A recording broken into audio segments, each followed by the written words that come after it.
strange, mysterious feeling had shivered in him since morning.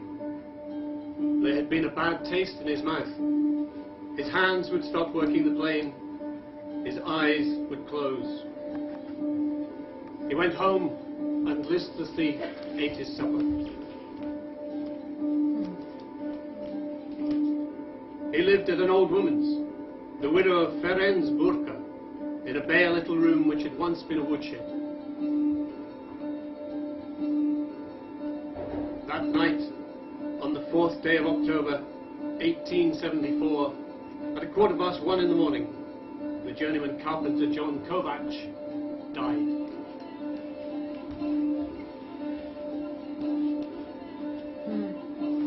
Two days later, they buried him.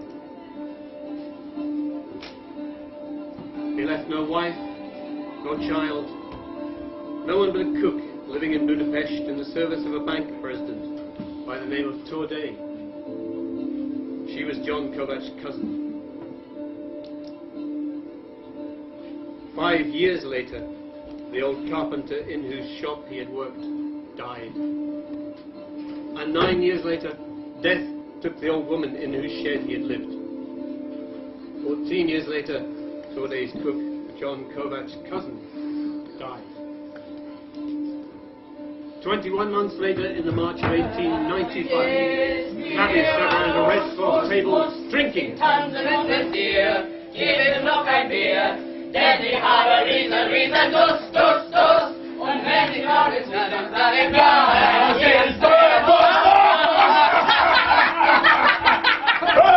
Once, my friends, the corporal, he made a new recruit stick his head into the stove.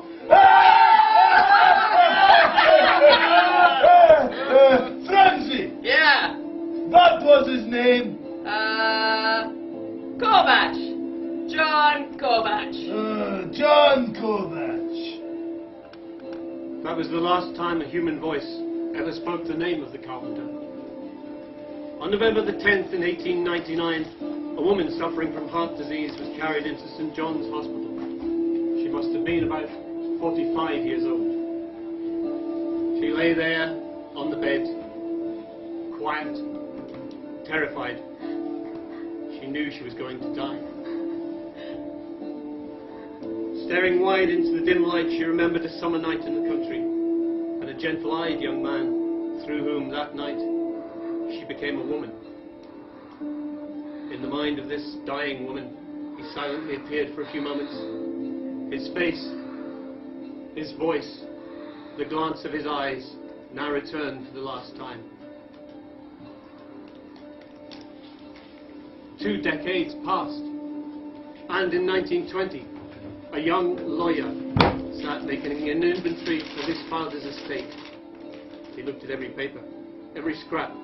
On one was written, "Received 4 florins 60 krasiers, the price of 2 chairs, polished respectfully, Kovac, John."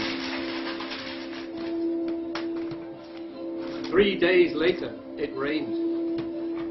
In the courtyard, the crumpled paper soaked through, and only this remained of it: Kovac J.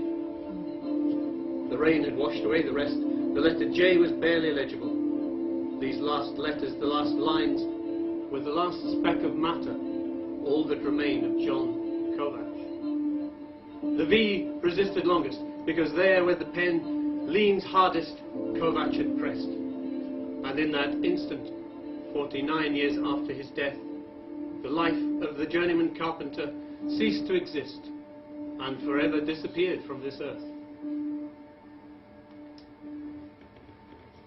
But for this,